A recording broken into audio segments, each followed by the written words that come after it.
Hi Sassy Scrappers, this is Steph here in Maxwell, Iowa, and I am going to bring you a little tip today.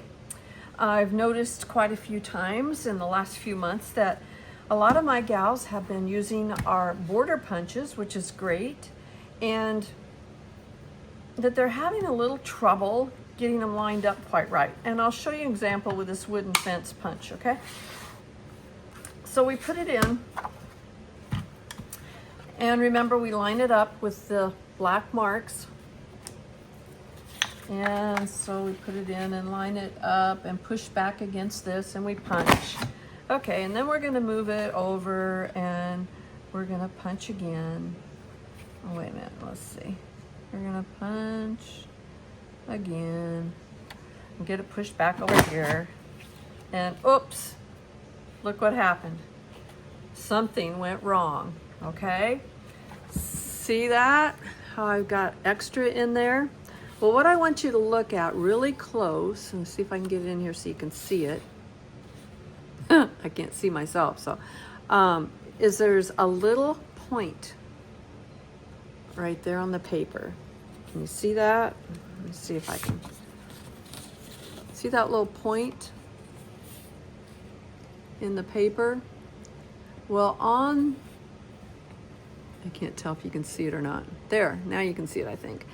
On the punch itself, on the deck over here, hopefully you can see, there is a little point as well, right there. Get it focused, but there's a little point right there as well.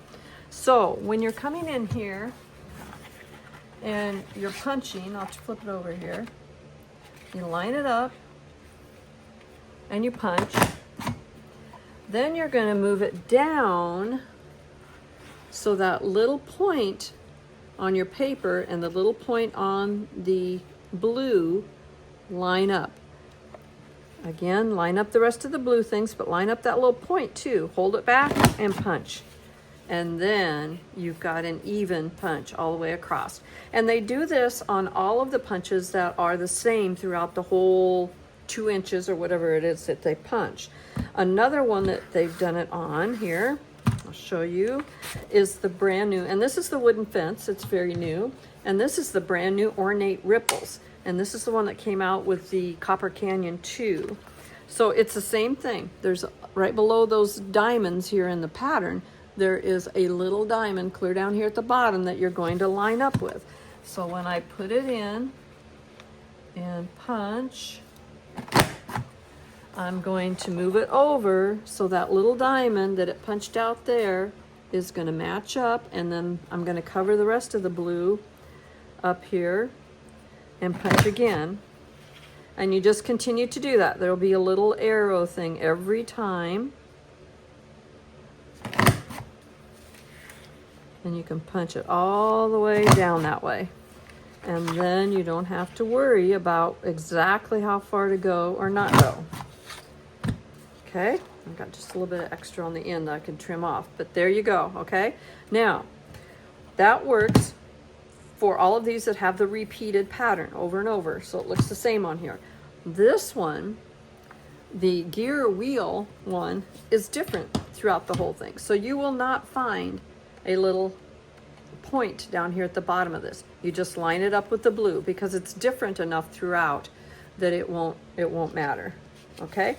So watch for those little points on there. If there's a little point, you know you need to line it up with that. If not, just line it up with the blue and it should work well for you, okay? So if you have any questions on that, let me know. But that is on the border punches.